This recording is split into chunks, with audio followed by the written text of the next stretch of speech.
ये सुंदर वैदिक सत्संग का अनुष्ठान चल रहा है। आइए आगे की चर्चा को सुनकर लाभ उठाने हेतु अपने मन को एकाग्र करें। उस परमपिता परमात्मा ओंकार के उच्चारण से, जिसका नाम ब्रह्मा शिव राम कृष्ण आदि यति मुनि ऋषि लेकर इस संसार सागर से तर गए और मोक्ष को भी प्राप्त कर गए। आसन ठीक, कमर सीधे, दोनों आंखों के मध्य में मन, आंखें बंद और श्रद्धा पूर्वक ओम का उच्चारण इस भावना के साथ कि भगवान शक्ति रूप में यहीं कण कण में विराजमान है, हमारी प्रार्थना को, पुकार को सुन रहे हैं और अपने आशीर्वादों की वर्षा कर रहे हैं। ऐसा भावात्मक संबंध जोड़कर ओम का उच्चारण करेंगे दीर्घ श्वास लेकर।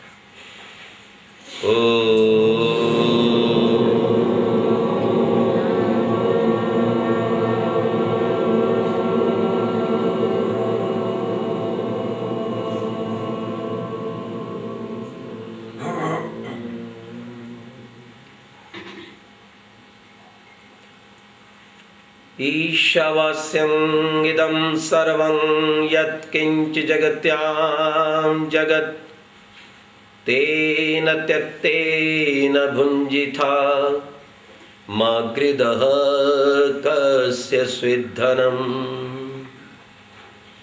ॐ शान्तिः शान्तिः शान्तिः। उपस्थित शुद्ध पवित्र आत्माओं,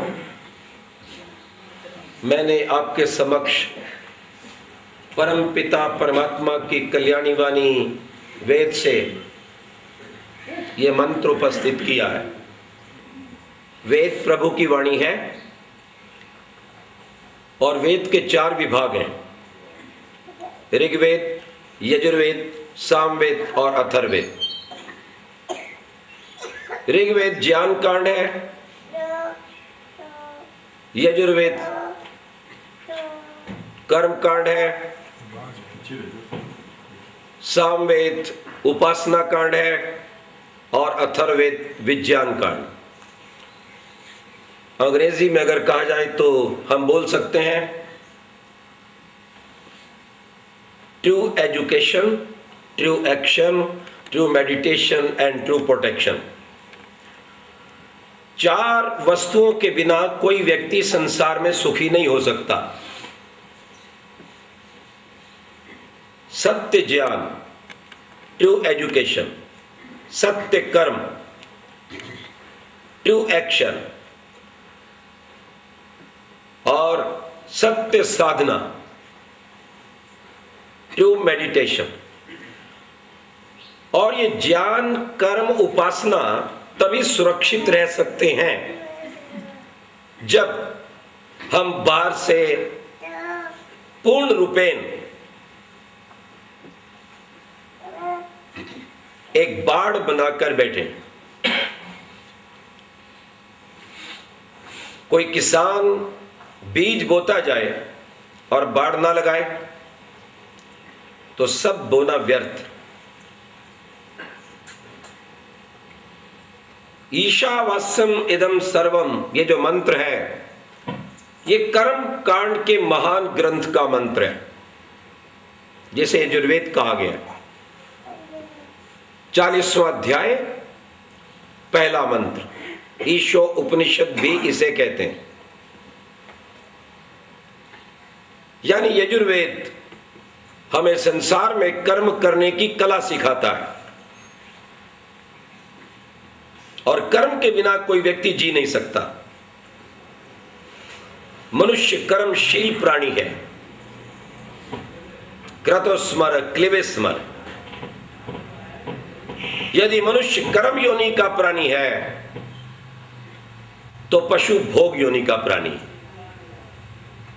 हमने जैसे कर्म किए थे वैसे हमें यथा योग्य विभिन्न परिवारों में, विभिन्न स्थानों में जन्म मिल गए। अब विचारना यह है, इस जन्म को पाकर हम अपने जीवन में सुखी और आनंदित कैसे हो सकते हैं?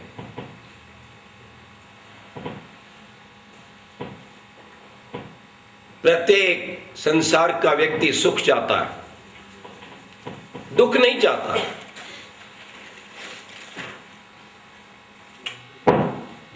यदि हम सुख चाहते हैं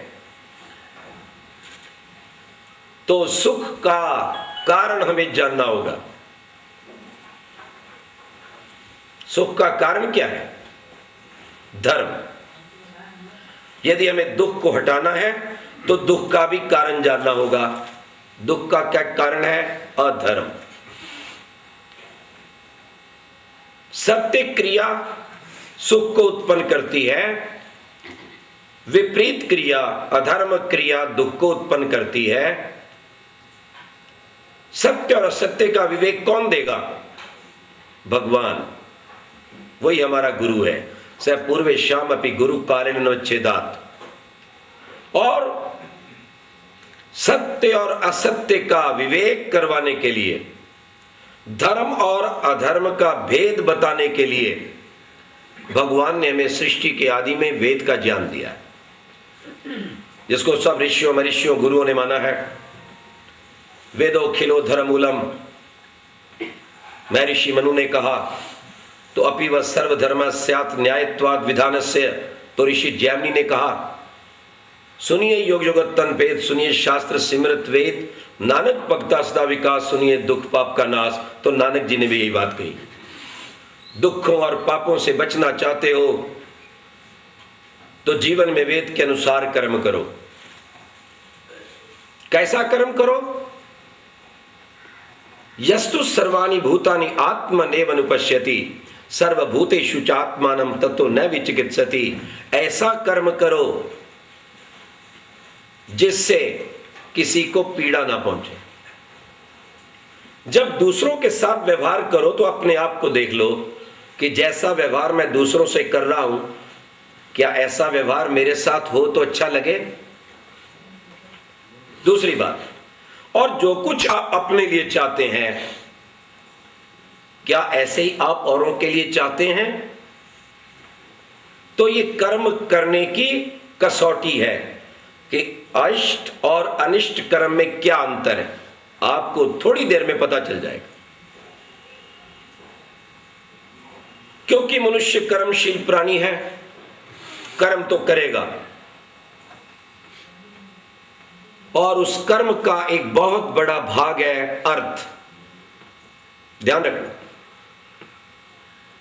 व्यक्ति को संसार में कर्म की सफलता के लिए धन की आवश्यकता है।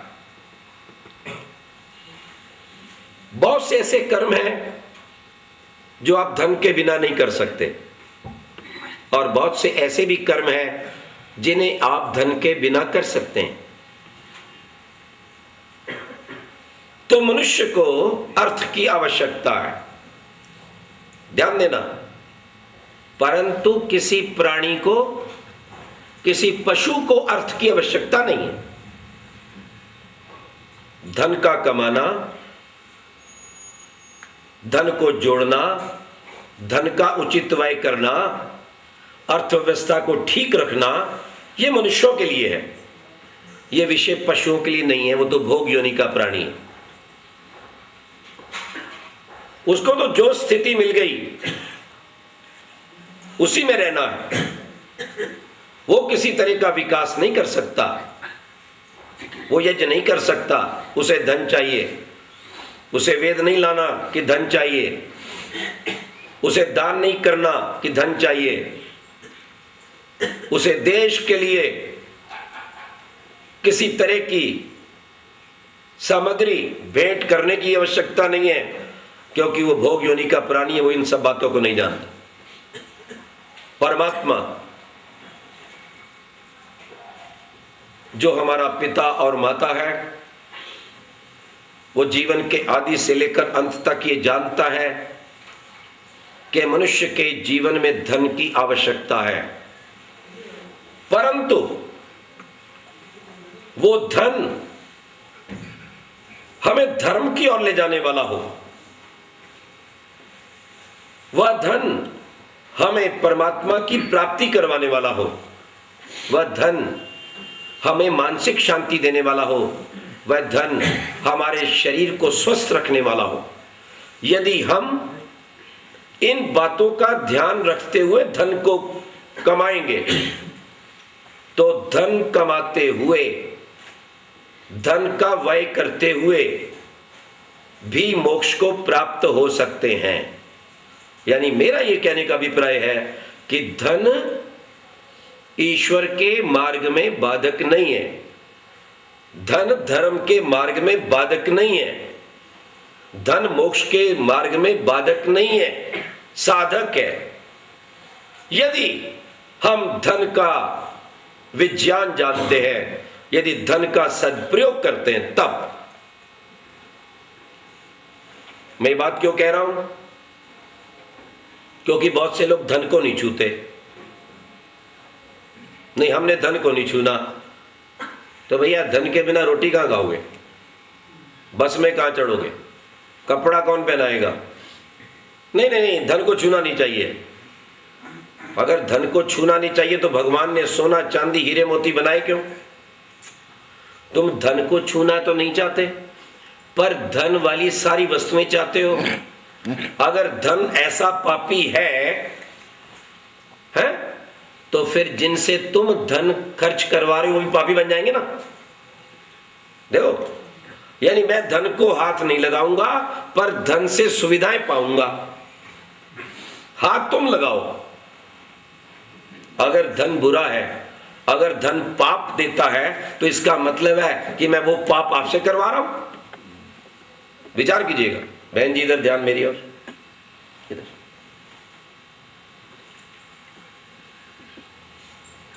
इसलिए महर्षि ध्यान पहले व्यक्ति थे जिन्होंने ये कहा, धन पाप नहीं है, धन अधर्म नहीं है, धन धर्म और मोक्ष के मध्य बाधक नहीं है, यदि धन धर्म से कमाया गया है तो, यदि धन धर्म के लिए प्रयोग किया गया है तो, यदि धन के संचय में किसी आत्मा को नहीं दुखाया गया तो।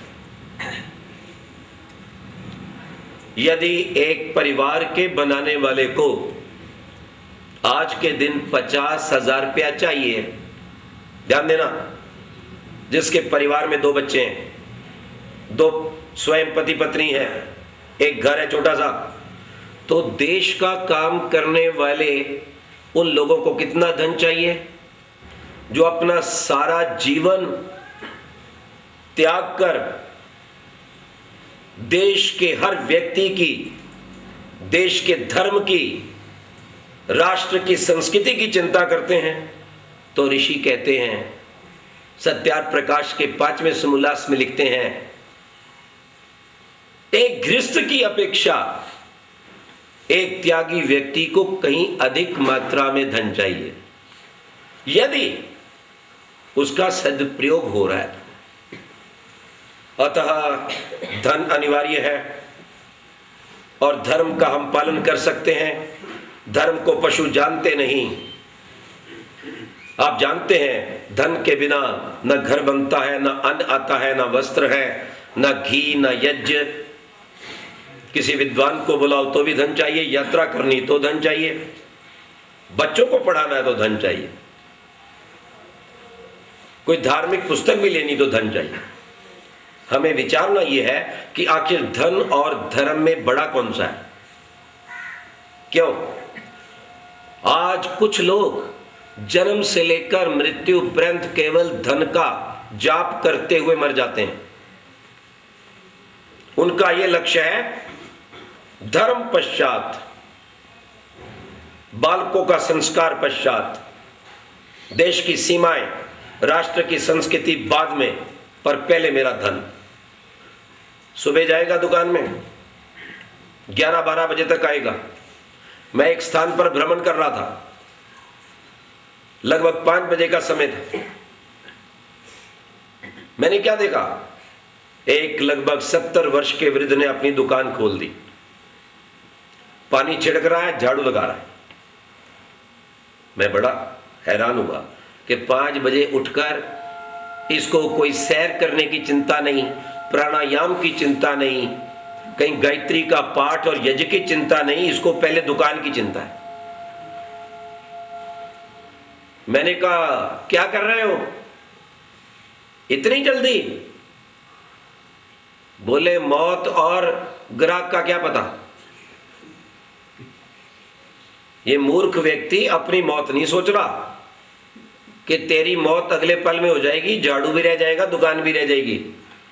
जिस काम के लिए भगवान ने तुझे धरती पर भेजा है उसकी साधना का काम कर। और मानव जीवन को इस संसार सागर से पार जाने के 2 ही मुख्य कर्म हैं, एक सेवा और एक साधना। ध्यान रखना, यज्ञ सेवा और एक निराकार ईश्वर की साधना, जो हमारे जीवन का लक्ष्य है, जिसने संसार में भेजा और जिसके पास जाना है। मैं देखता हूं रिटायर होने के बाद भी व्यक्ति फिर धन कमाता है, रिटायर होने के बाद भी स्टेपनी बन जाता है। 50 साल, 60 साल, 70 साल तक अपनी नौकरी खत्म हुई, बच्चे की दुकान पर, बच्चा नहीं तो पोते के साथ, पोता नहीं तो दोते के साथ, यानी जीवन का एक ही लक्ष्य पैसा कमाना। हम उनको कहते हैं क्या कर रहे हो? कहते जी काम में लगे हुए हैं। मैंने कहा कुछ देश की सोचो, आपका देश जा रहा है। वैदिक संस्कृति, आपका चरित्र, आपका खान पान बिगड़ रहा है। शराब की नदियां बह रही हैं, लोग डूबते मरते जा रहे हैं। पाश्चात्य सभ्यता आ रही है, चरित्रहीनता से विनाश ला रही है। आतंकवाद आ रहा है, देश की बहु बेटी सुरक्षित नहीं है, रोज बम फट रहे हैं, देश के नेता गद्दार हो रहे हैं। अरे मैंने कहा कुछ सहायता करो इस काम में। बोले जी देखो मैं तो एक ही काम करता हूं, पैसे कमाने का, पैसे के बिना क्या है। हमने कहा जानते हो कितने लोग पैसे तिजोरियों में भर के मर गए और खा नहीं सके। 70-75 तक कमाता जा रहा है, खाता कब है व्यक्ति? चलिए हमें एक व्यक्ति ऐसा दिखा दो जिसने पूरा जीवन एड़ियां रगड़कर धन जोड़ा हो और अब वो शांति से बैठकर खा रहा हो अपने धन को बिना रोक के। कोई मिलेगा? यानी धन जोड़ा है, 70 साल की आयु है, अपनी गाड़ी है, पत्नी है, जा रहा है, साधना कर रहा है, फल भरे हुए हैं, यज्ञ कुंड है, यज्ञ का सामान है, गोघृत है, जहां जाता है आराम से मजे से बढ़िया कमरे में ठहरता है, गुरुकुल में जाता है, दान देता है, यज्ञ करवाता है, दक्षिणा देता है।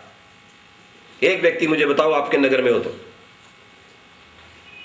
जिसको हम पूछते हैं क्या हाल है, किसी की कमर में दर्द, किसी के घुटने में दर्द, किसी को शुगर, किसी का ब्लड प्रेशर ऊपर, किसी का ज्यादा नीचे, कब खाओगे भाई? सरकार आपको पहले 50 में छोड़ती थी, जब समय अच्छा था छोड़ देती थी। उसके बाद अधर्म बढ़ा, 55 हो गया, और अधर्म बढ़ा, 58 हो गया, और पाप बढ़ा, ऊपर से नीचे तक। बस काम एक ही है कि सिक्के के पीछे घूमते जाओ, सिक्का घूमता जाएगा और तुम्हें भी घुमाता जाएगा। कब आएगा इसका अंत? वो जो बैठे ऊपर वाले, मत सोचना कोई देश सेवा के लिए बैठे हैं, कोई गाय की रक्षा, कोई राम कृष्ण, गुरु गोविंद और गुरु तेग बहादुर की रक्षा के लिए बैठे ना। उनका काम मुख्य अपना पेट भरना, जेब भरना, और यहां भर जाए तो फिर स्विट्जरलैंड के बैंक भरना है।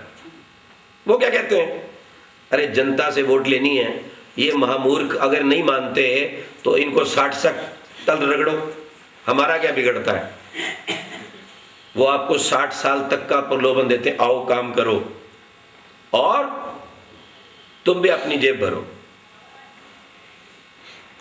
मैं सर्विस करता था, एक इंजीनियर था, मेरे साथ उस समय कार्य करते थे, अध्यापक थे, उनको मैं प्रधान जी कहता था।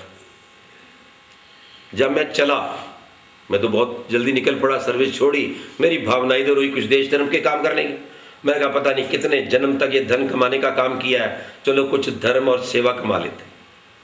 हम गुरुकुल में आ गए, दोबारा पढ़ लिख कर प्रचार में निकले। वही व्यक्ति मिल गया जिसने मुझे कहा था आप मेरे से पहले बाजी मार रहे हो। अरे मैं वृद्ध व्यक्ति हूँ, पहले मुझे जाना चाहिए था। मैं कहा आप प्रधान जी पीछे से आ जाना। एक दिन एक कार्यक्रम था तो प्रधान जी मिल गए। मैं कहा क्या हाल है? बोले मैं तो बस रिटायर होने वाला हूँ। मैं रहते कहाँ हूँ? कहते दिल्ली। मैं कहा आऊँगा कभी। मैं दिल्ली पहुँचा, उनके घर पे चला गया। अब मुझे देखते ही उनकी श्रीमती जी बड़े परेशान हो गई। कारण वो जानती थी कि ये जब भी आता है इनको ले जाने की बात करता है, ये वानप्रस्थ ले लो, कुछ देश सेवा का काम करो, कुछ ये करो वो करो। मैं बैठ गया जी, तो माता जी भी बैठ गई सुनने के लिए कि देखो क्या कहते हैं। प्रधान जी ने कहा आचार्य जी आपसे एक राय लेनी। मैं कहा लीजिए। कहने लगे मैं जहाँ सर्विस करता हूँ मेरा समय हो रहा है समाप्त, पर मैं एक प्रार्थना पत्र दे रहा हूँ कि मुझे 5 साल का समय और दिया जाए, आपका क्या विचार है? मैंने कहा बस 5 साल? 5 साल से क्या होता है? मैंने कहा। जब मैंने कहा 5 साल से क्या होता है तो माता जी तो बहुत खुश, वाह मतलब आचार्य जी तो सहमत है। तो मैं चुप हो गया। कहने फिर आप क्या चाहते हैं? मैंने कहा सुनो मेरी बात, मैं 5 साल नहीं चाहता। मैं पता क्या चाहता हूं? आप ये लिख के दो अपनी कुर्सी पर काम करते करते जब तक मैं वहां नीचे गिर ना पड़ूं, कुत्ते आकर सूंघ ना लें, 4 आदमी उठाकर बाहर ना डाल दें, तब तक मुझे काम करने दिया जाए। जीवन का लक्ष्य ये हो गया व्यक्ति का, 4 आदमी घर के कमा रहे हैं और फिर अपना पेट नहीं भर रहा। और जितना अधिक धन आ रहा है उतना रोग, अधर्म और नास्तिकता को भी ला रहा है। ध्यान देना। आप क्या सोचते हैं ज्यादा धन आने से कोई ज्यादा शांति मिल गई? नहीं, शांति धन से नहीं मिलती है। इस नादानी को हम छोड़ दें।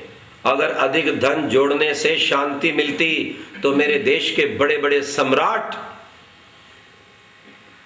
याद रखना, अशोकपति, रघु जैसे लोग समय पर, संतान की भी संतान होने पर, गृह कार्यों से निवृत्त होने पर जंगलों में जाकर साधना ना करते, योगाभ्यास ना करते, देश का काम ना करते, और भगवान ने वेद में वानप्रस्थ संन्यास की व्यवस्था ना रखी होती।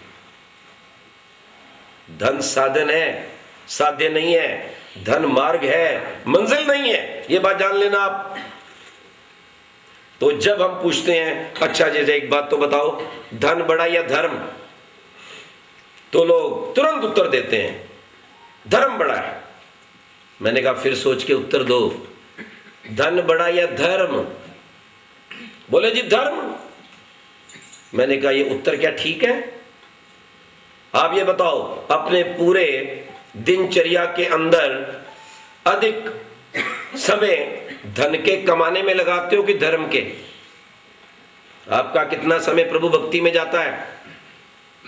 कितना बच्चों को संस्कार करने में, कितना वेद पढ़ने में, कितना परोपकार में जाता है और कितना धन कमाने में जाता है? जरा अनुपात से गणित बनाइए। वस्तुतः क्या बात है जानते हैं? गले से ऊपर धर्म बड़ा है।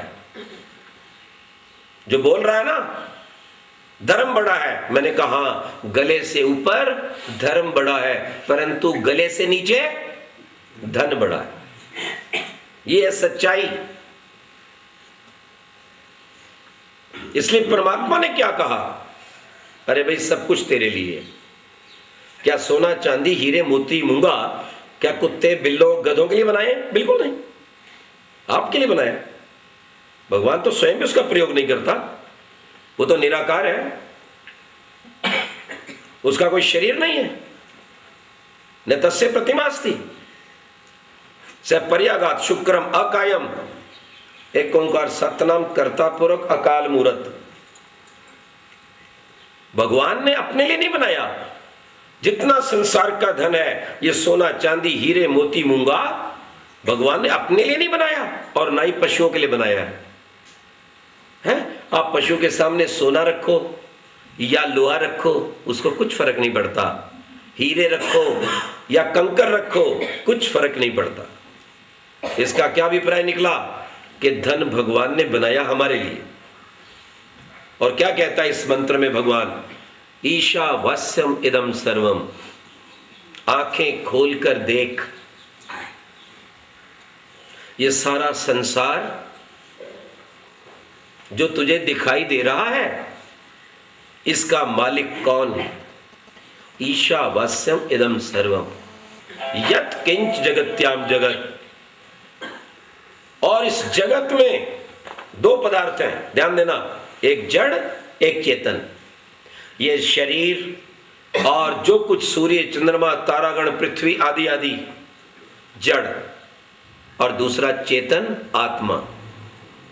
यत् किंच जगत्याम जगत। इस शरीर में आत्मा चेतन और शरीर जड़। बोले संसार के प्रत्येक कण कण में भगवान विद्यमान है। भगवान कह रहा है स्वयं ईशावास्यम इदम सर्वम, संसार का कोई ऐसा स्थान नहीं है जहां पर मैं नहीं हूं, हर जगह मैं हूं। और जरा सोच, ये बनाया किसने? बताइए, ये शरीर आपने बनाया? किसी माता पिता ने बनाया? क्या सोना चांदी किसी ने बनाया? क्या कोई हीरा आज का वैज्ञानिक बना सकता है? मूंगा बना सकता है क्या? ये भगवान का सारा धन। और व्यक्ति कितना नादान है कि भगवान के द्वारा बनाए गए दिए गए धन को अपना समझकर सांप बनकर बैठ जाता है। ना तो खर्च करते समय भगवान को देखता है और ना ही खर्च करते समय उन गरीबों को देखता है जिनका उसमें हिस्सा है, ना उन पशु पक्षियों को देखता है। इसलिए भगवान एक और वेद मंत्र में कहता है, मोघम अन्नम विंदते अप्रचेता सत्यम ब्रवीमि वद इत्स तस्य नार्यमनम पुष्यति नो सखायम केवला को भवति केवला भी।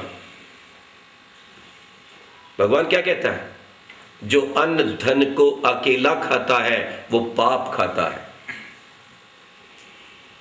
धन की इच्छा रखो, धन से बढ़िया अन्न को पाओ खाओ, लेकिन भगवान कहता है तुम्हें मैंने धन दिया है, पर यह धन कुछ प्राणियों के पास नहीं है। उनका भी सहयोग करना, उनका भोजन की व्यवस्था करना, उनको अन्नदाना डालना, यह भी तेरा काम है। ध्यान देना इस बात को। धन की कामना कर, हम धनपति हो जाएं, मैं सबसे बड़ा धन का स्वामी हो जाऊं भैया अपने नगर में, कोई बुरी बात नहीं। तो बाकी क्या कंगाल हो जाए? जरा स्थिति देखिए, अगर एक व्यक्ति कहे कि मैं सबसे अधिक अमीर हो जाऊं, बाकी सब गरीब हो जाए, तो आप उस नगर से भाग जाओगे। थोड़ा नक्शा बता दूं, ये मोहल्ला है, एक व्यक्ति को हमने पूरा अमीर कर दिया, सोने चांदी हीरे मोती गाड़ियां, उसके बच्चे, उसकी पत्नी, उसका खाना पीना, और आसपास सबके कपड़े आधे आधे उतार दिए, न अन्न छोड़ा, न वस्त्र छोड़ा, न लाइट। गरीब जो करना है एक को अमीर करने के लिए। आपका व्यक्ति कोई मित्र मिलने वाला आया मोहल्ले में, कोई रो रहा है बिना दवाई के, कोई मर रहा है बिना अन्न के, कोई चिल्ला रहा है बिना दूध के, हैं, कोई दहाड़ रहा है, उसके बाद डॉक्टर के लिए सुविधा नहीं है। आपका मित्र क्या कहेगा? अरे कहाँ आके रह रहे हो, आगे जाओ ना। और आगे फिर वैसा संसार आप चाहते हैं कि मैं धनवान बन जाऊं, बाकी सब मेरे पास सबसे सुंदर वस्त्र आ जाए, बाकी के पास नहीं। जरा करके तो देखो मोहल्ले को, एक बहन को सोने की तार की खिंची हुई साड़ी बांध दो और आसपास सब पड़ोस के अंदर ऐसे कर दो लुंज पुंज, फटे हाल टाकियां लगी हुई, और फिर आपका मित्र आएगा, आपके घर से जैसे बाहर निकलेगा ना, कहना ये रहने की जगह, तो तुम्हारे लिए दुनिया में कोई रहने की जगह नहीं बचेगी। इसलिए प्रभु ने कहा धन मांग, और अगर इस धरती पर रहकर उस धन से सुख चाहता है तो अपने लिए मत मांग, केवल वयम श्याम पत्योरयिनाम। हमारे यज्ञ में, हमारी पूजा में भी जो प्रार्थना है वो भी ऐसी प्रार्थना है। प्रभु कहता है तो धन मांग, लेकिन वह धन मांग जो धन सबको सुखकारी हो। ये नहीं कहा मुझे धन दे दे, ये कहा वयम श्याम पत्योरयिनाम। प्रभु केवल मैं नहीं, सारे लोग धन के स्वामी बन जाए, तुम्हारा क्या बिगड़ता भाई है? मान लो आपको धन मिल गया, भगवान ने दे दिया, और भगवान ने पड़ोसी को भी दे दिया, तो तुम्हारा क्या बिगड़ा? तुम गाय को दुखी हो। यही दुख दुनिया में आज बर्बादी का कारण है। मैं सुखी हो जाऊं पर मेरा पड़ोसी ना हो, मेरी बढ़िया गाड़ी आ जाए पर वैसी पड़ोसी की। अच्छा जरा सोचो, जो अपने लिए बढ़िया धन अन्न वस्त्र चाहते हैं और पड़ोसी के लिए नहीं चाहते, क्या उन्हें भगवान पसंद करेगा? छोटा सा उदाहरण दे रहा हूं, तुम्हारे घर का दे रहा हूं। पिता ने संपदा दे दी, बेटे को दे दी, बड़ा था, छोटा पढ़ रहा था, और बड़े वाला छोटे का सारा धन खा गया। ऐसा होता भी है, कभी कभी उल्टा भी होता है। कभी कभी छोटा तेज होता है, बड़े वाले को लाइन मार देता है। बड़े वाले ने अपने लिए कार, उसके लिए स्कूटर, अपने लिए एसी, उसके कमरे में पंखा भी नहीं, मच्छरों से बेचारा मारा जा रहा है। उसके बाद ढंग की चादर नहीं, ढंग की कुर्सी नहीं, अरे नीचे रहा कर तू, बोरी बिछा। आप मक्खन खा रहा है, फल खा रहा है, उसको ज्वार की रोटी रगड़ रहा है, बाजरे की सूखी। मैं आपसे एक बात पूछता हूं, इस धरती का कोई भी पिता क्या ये व्यवस्था देखकर प्रसन्न हो सकता है कि आप अधिक खा लें, अधिक ऐश्वर्यशाली बन जाएं, बढ़िया कपड़े रखें, पर आपके घर का भाई वैसा ना रखे?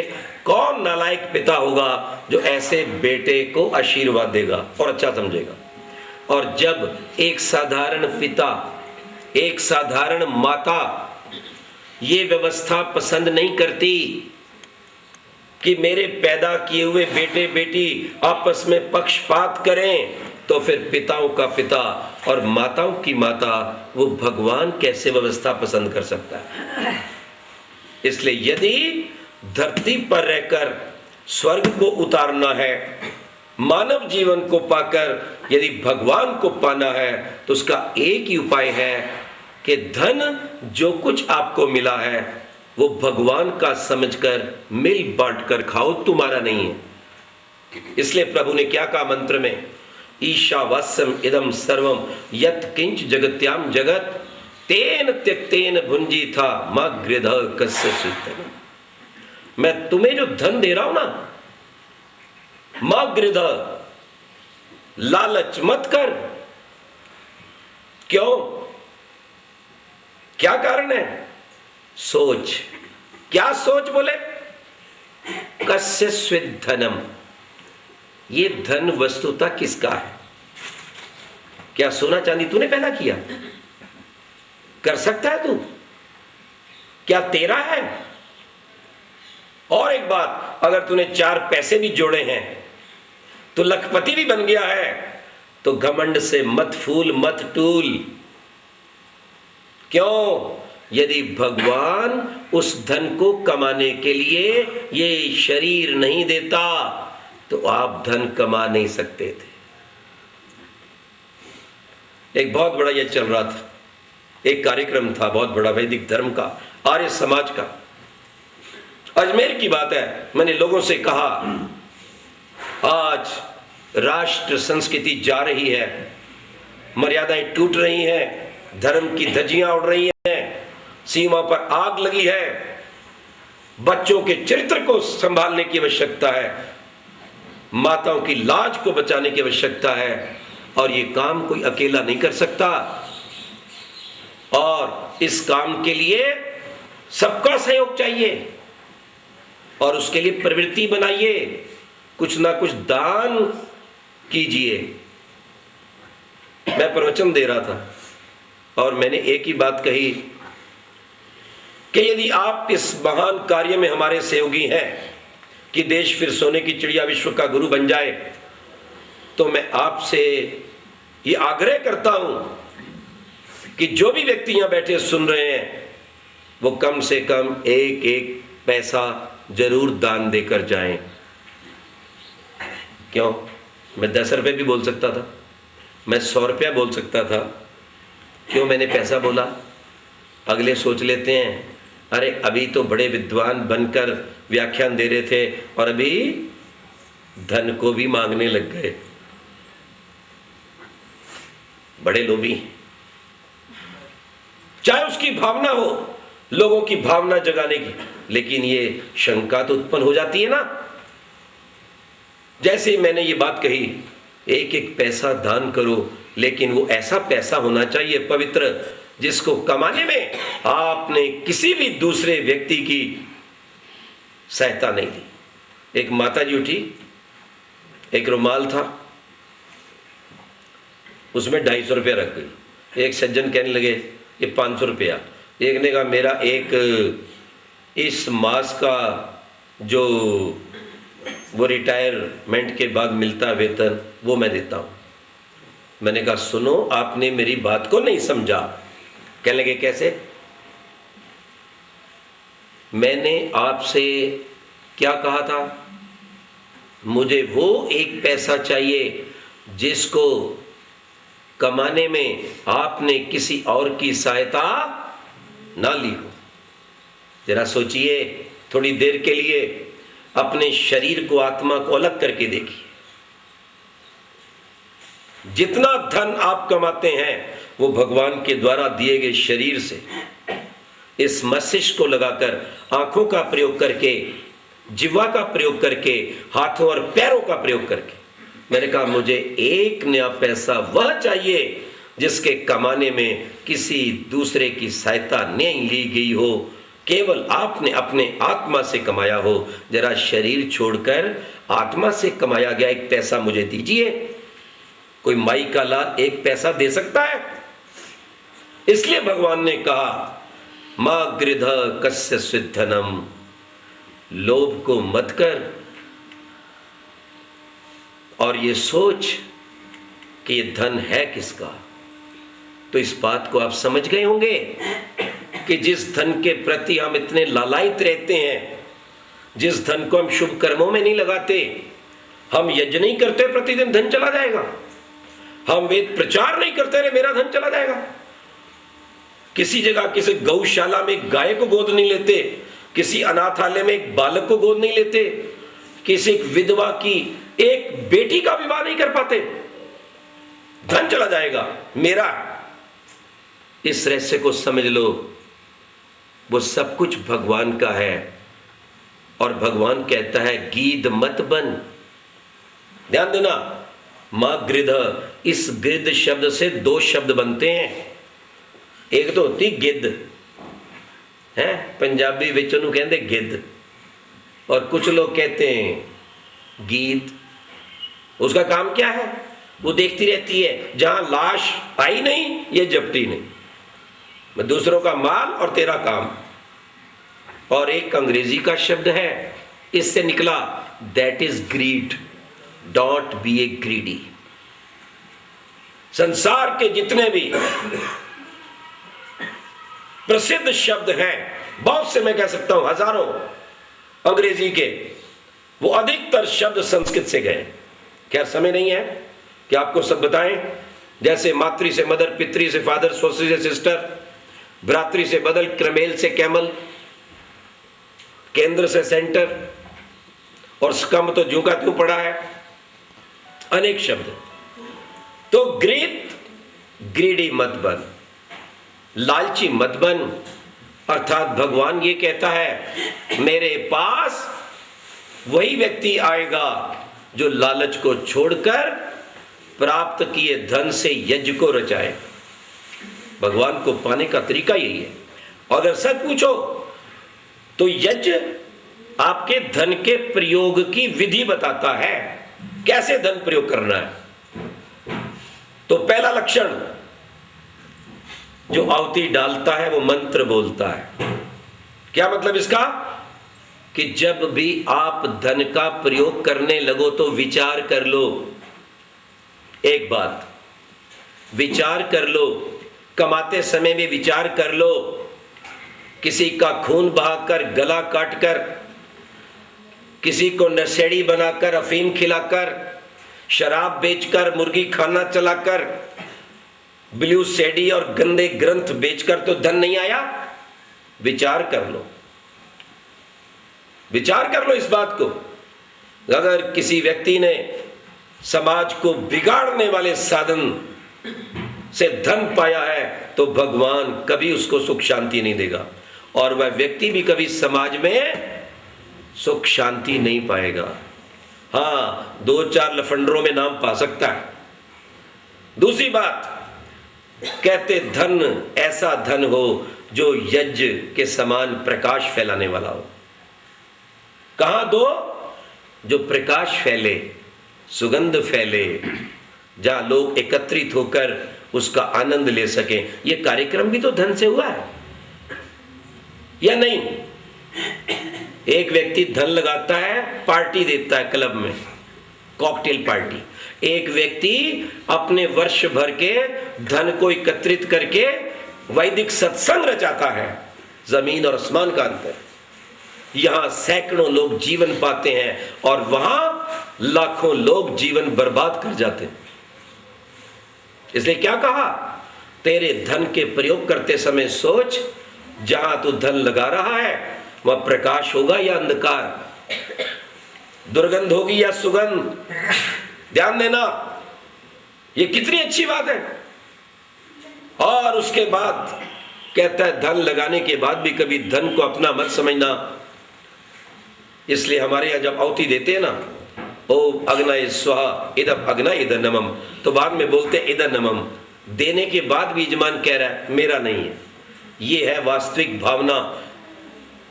धन होते हुए, अधिक से अधिक धन होते हुए, प्रयोग करते हुए भी उस भगवान को पाना और धरती के सुख को पाना। कैसे? उस देने वाले का नाम नहीं भुलाना। मेरा मुझ में कुछ नहीं, जो कुछ है सब तोए, तेरा तुझको सौंप दूं क्या लागे हुए।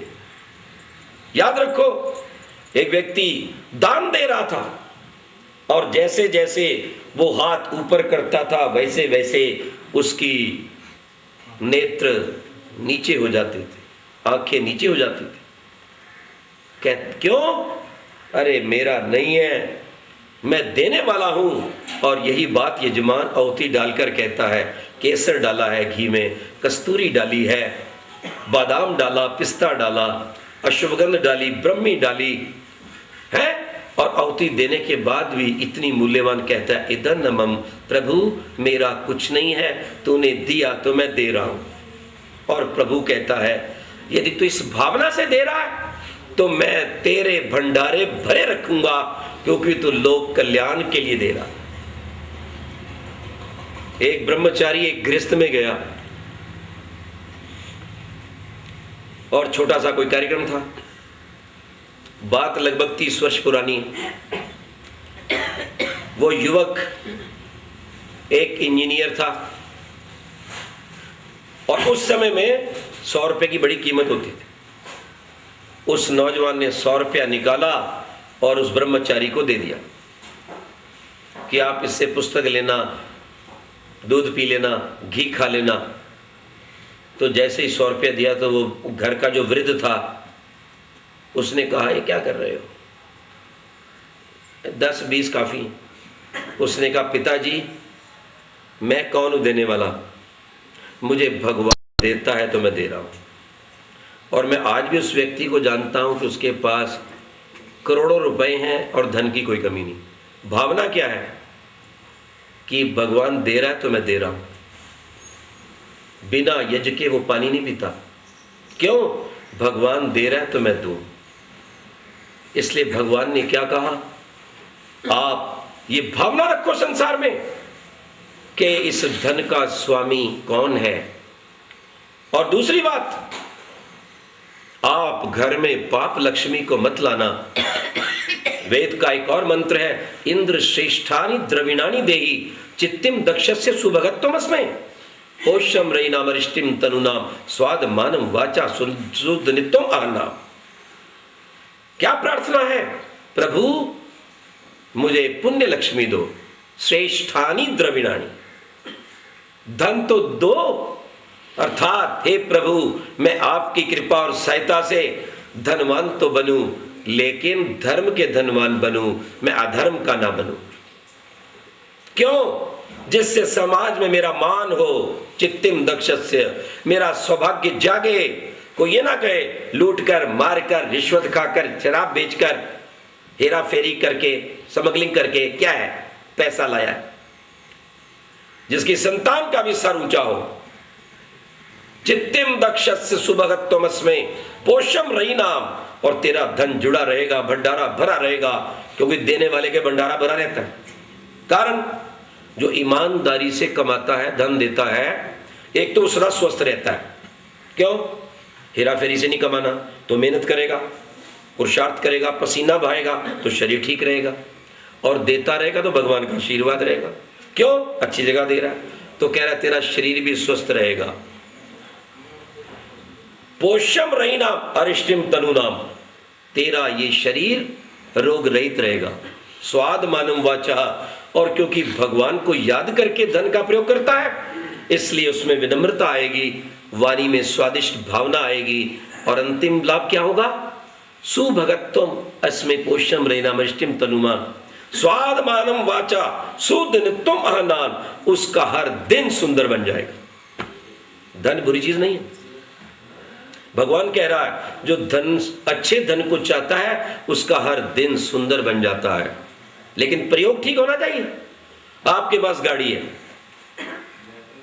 आप जो काम उस गाड़ी के द्वारा 1 घंटे में कर सकते हैं, पैदल और दूसरे साधनों से शायद 4 घंटे लगे, समय बचा। और उस समय को बचे हुए को अगर आप अपनी साधना में, परोपकार सेवा में लगाते हैं तो आपका यश फैलेगा। मैं कई बार विद्यालयों में भी जाता हूँ और ऐसे स्थानों पर भी जाता हूँ, ग्रामीण क्षेत्रों में बड़े इंटीरियर हैं जहाँ लोग धनवान नहीं है, और मैं एक प्रश्न पूछता हूँ, बच्चों ये बताओ अमीर अच्छा होता है कि गरीब? तो तुरंत उत्तर मिलता है गरीब अच्छा होता है, क्योंकि बेचारे गरीब होते हैं। तो मैंने कहा फिर अगर गरीब अच्छा होता है तो मैं सबकी चप्पल उतरवाऊं, सबकी कमीजें उतार दूं, केवल बनियान छोड़ूं, सबकी पैंट, हाफ पैंट उतार दूं, केवल चड्डी में तुम्हें रहने दूं? क्या बोलते हो तुम? तुमने कहा गरीब अच्छा होता है, मतलब कपड़ा पहना हुआ, ठीक ठाक खाने वाला, अच्छे घर में रहने वाला अच्छा नहीं है ना? तो तुरंत दूसरा बुद्धिमान बच्चा खड़ा होकर कहता है नहीं सर, ना गरीब अच्छा है ना अमीर अच्छा है, जो धार्मिक है वो अच्छा है। ये है सच्चाई। कुछ लोग आज संसार और समाज में केवल पैसा देखकर अच्छाई आंकते हैं। क्यों जी? क्या आप इस बात को उचित समझते हैं? क्योंकि इसके पास बहुत पैसा है, बहुत गाड़ियां हैं, बहुत बिल्डिंग है, आपने ये नहीं देखा कि आया कैसे है, इससे जुड़ो। अरे छोटे से घर में रहता है, घर में ढंग का टीवी नहीं, कोई सोफा नहीं है। ये हमारी सोसाइटी नहीं है। क्या आपने, ऋषियों ने, क्या आपके गुरुओं ने ऐसा व्यवहार किया? क्या धन के कारण संबंध जोड़ा कि धनवान है तो बड़ा है और इसके पास धन नहीं तो छोटा है? याद रखना, मेरे ऋषि, महर्षि और सम्राटों ने भी किसी व्यक्ति की पूजा धन के कारण नहीं की थी, उसकी धार्मिकता के कारण, उसकी प्रभु भक्ति के कारण, उसकी समाज सेवा के कारण, उसकी राष्ट्र की रक्षा के कारण की थी। सुदामा एक धनहीन ब्राह्मण है, चला आता है तो कृष्ण अपना सिंहासन छोड़कर बिठाता है। ध्यान रखना इस बात को। आज भी बहुत से लोग हैं ऐसे जो अपार धन होते हुए भी कभी अभिमान और घमंड नहीं करते। लो जी, हमारे पास कौन सा धन है। मैं पिछले 35 वर्ष से इस क्षेत्र में हूं। ऐसा भी समय था और मेरा यह संकल्प था, ना चप्पल, ना जूता, ना खड़ाऊं बिल्कुल नहीं धारण करता था। भयंकर जनवरी की सर्दी में और जून की तपती दोपहरी में नंगे पैर और 2 कपड़े रखना। मैंने तो तब भी लोगों को देखा कि बड़े बड़े धनवान आते थे और चरण छूते थे और हम मना करते, भैया हमारे पैर मत पकड़ना। किसी का पैर पकड़ना बहुत खतरनाक होता है। माताओं बहनों को तो वैसे ही मना करते हैं। बोले खतरनाक क्यों होता है? मैं कहा पैर पड़ने का मतलब समझते हो? पैर छूने का मतलब है कि हम तुम्हारे मार्ग के अनुगामी बनते हैं। जो जहां आप जाएंगे, जो जो मार्ग आप अपनाएंगे मैं भी अपनाऊंगा। मैं कहा ऐसा विचार है तुम्हारा? पर मैंने तो अपने जीवन में एक दिन ऐसा नहीं देखा कि मेरे पास कोट पैंट टाई गाड़ी नहीं है और मेरा कोई मान नहीं। ऋषि ध्यान के पास क्या था? एक लंगोटी और दुनिया भर के सम्राट, भारतवर्ष के उच्च कोटि के सम्राट चरणों की धूल माथे पर लगाते थे। मेरे देश ने, याद रखना, मात्र धन को ऊंचा स्थान नहीं दिया, मेरे देश ने त्याग को ऊंचा स्थान दिया है। जो ज्ञान से प्रकाश करता है उसका मान होता है। जो बल होते हुए रक्षा का काम करता है उसका मन होता है, उसका अधिक से अधिक सत्कार होता है। जो धन होते हुए धन का त्याग करता है सत्कार होता है। एक व्यक्ति सभा में बैठा था, रोज आता था सुनने। एक दिन उसने आगे जाकर 1100 रुपये दे दिए तो वो सभा के अधिकारी ने कहा आप आगे आ जाओ, आगे आ जाओ। तो लोगों ने कहा कल तक पीछे बैठा हुआ था, आज पैसे दे दिए तो पैसे के कारण उसका सत्कार कर रहे हो। वो बहुत समझदार था अधिकारी, बोले नहीं, आप मेरी भावना को समझिए। ये धन तो कल भी इसके पास था कि नहीं? मैं भी जानता हूं इसके पास धन है तो आज मैंने क्यों बिठाया है? मैं इसके धन के कारण नहीं बिठा रहा हूं, मैं इसने जो त्याग किया उसके कारण बिठा रहा हूं कि लोगों में थोड़ी त्याग की भावना है। और ये रही बात भाई 50 रुपए दान की और 5000 की, ध्यान रखना, बहुत बड़ी राशि से किसी का बड़ा सत्कार करो, ये कोई पैमाना नहीं। पैमाना तो ये है कि देने वाले ने आपको अपने कितने त्याग और श्रद्धा से दिया। जिस व्यक्ति की मात्र आमदनी ही महीने में 4000 रुपया है और वो आपको उसमें से 50 रुपए दे रहा है और दूसरा व्यक्ति 3-4 लाख रुपया कमा रहा है, तो बोलिए किसके दान का अधिक महत्व है? हाँ, लेकिन इस बात में हमें ध्यान रखना चाहिए, जो शास्त्रकार कहता है देते समय दक्षिणा हीना निंदता दुरागता च न स्यात्। हीन करके मत दो किसी को, नहीं है तो हाथ जोड़ो। दुरागत, गंदे ढंग से कमाई गई ना हो। और तीसरा निंदित, चल ना मानता ही नहीं, जा ना, ले पढ़ ले, यानी दे तो दिया लेकिन। मैं भंडारा गया, वहां पर वेद मंदिर यशशाला आर्य समाज बनना था। उन्होंने कहा आचार्य जी आप साथ चलो, कुछ ज्यादा धन मिलेगा। एक बहुत बड़े सेठ के पास गए, वो बर्तन का काम करता था। हम बैठ गए, वो भी बैठ गए। सेठ जी आए 20 मिनट के बाद, 20 मिनट तो वो खराब किए। पहुंचे जहां से चलकर 4 किलोमीटर का वो भी रास्ता था। उसने धीरे से 100 रुपये का नोट निकाला और प्रधान जी के हाथ में रख दिया।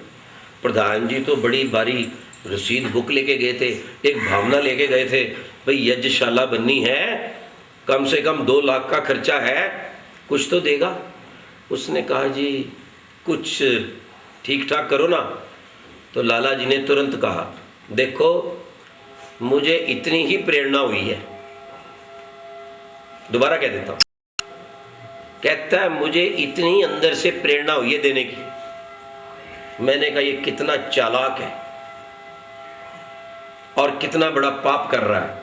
किसके नाम से? भगवान के नाम से। देना आप नहीं चाहता और नाम। मैं बैठा हुआ था, मैंने कहा ऐसे व्यक्ति को उत्तर तुरंत देना चाहिए, नहीं तो ये पाप करते करते ज्यादा दुख भोगेगा। भोगेगा कि नहीं? तुरंत दान महाकल्याण, मेरा तो काम ही यही है।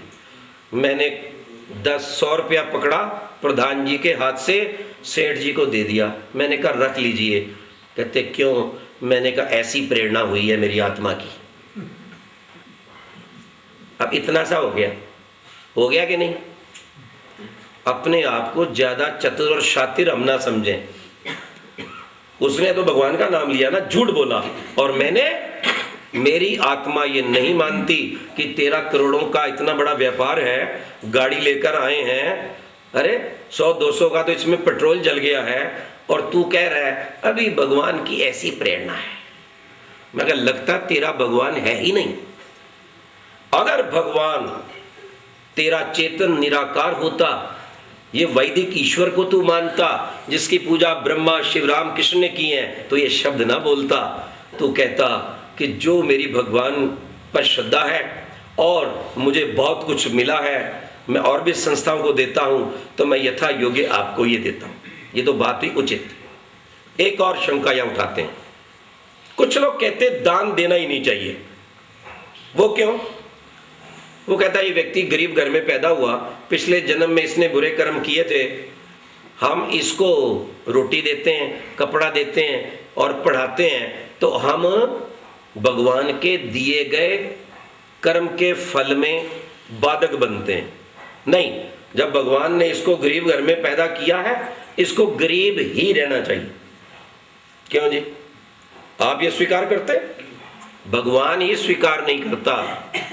भगवान ये कहता है उत्क्रमणस्ते पुरुषा, ऊपर उठ और साथी को भी ऊपर उठाओ। इसी का नाम उन्नति है। उत्नत, नत जो नीचे झुका हुआ है, जो उसको पकड़कर ऊपर उठाता है, वही उन्नत है। और भगवान क्या कहता है? वयम श्याम पत्योरयिनाम, मैं अकेला नहीं, सब धनवान बने, नहीं तो ये मंत्र की होता। भगवान कहता है अन्य विहार्यत, हम एक दूसरे से प्यार करें। ठीक, उसको फल मिला, ठीक है, पहले कर्मों का फल मिला, पर क्या ये फल जीवन भर के लिए मिला? नहीं। उदाहरण लीजिए, 2 बालक हैं 8वीं कक्षा में, एक पढ़ता नहीं था, कंपार्टमेंट आ गई, पास हो गया, घर में परिवार में निंदित हुआ। मित्रों ने कहा क्या है तुझे, और तो कोई काम ही नहीं है, पढ़ता भी तू नहीं है। खैर मेहनत मारी, निकल गया, 9वीं में आ गया, लेकिन ठप्पा लग गया कि कंपार्टमेंट से हुआ। दूसरा बालक प्रथम आया, फर्स्ट डिवीजन है, शान है, छाती तान के चल रहा है, इज्जत है। आगे देखिए क्या होता है। जिसकी कंपार्टमेंट आई उसके कर्म का पूरा फल मिल गया। ध्यान दो, जो फर्स्ट डिवीजन में पास होकर 9वीं में आया उसके कर्म का भी पूरा फल, बोलो मिल गया या बच गया? बहुत से अध्यापक अध्यापिका यहां बैठे, मिल गया ना, खत्म है कहानी। अब आगे चलो। कंपार्टमेंट वाले ने ये बात दिमाग में रख ली कि माता पिता की खून पसीने की कमाई है और मैं पढ़ा नहीं, शर्म की बात है, कहने लगा, अंदर प्रतिज्ञा कर ली, प्रथम आकर दिखाऊंगा, टॉप करूंगा। 9वीं कक्षा के अंदर पूरे जिले के अंदर फर्स्ट आया। उसकी कहानी सुन लो दूसरे की। प्रथम आया था 9वीं में, क्या फर्क पड़ता है, मैं तो फर्स्ट आता हूं, पढ़ा ही नहीं, फेल हो गया। पिछले जन्म से जो जो कर्म किए थे, आपको मुझे भगवान ने उस स्थिति परिवार में पैदा कर दिया, पिछला कर्म फल समाप्त है।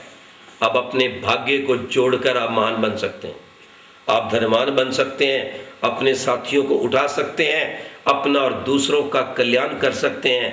पर एक बात सदा याद रखना, मात्र धन से कोई व्यक्ति महान नहीं बनता।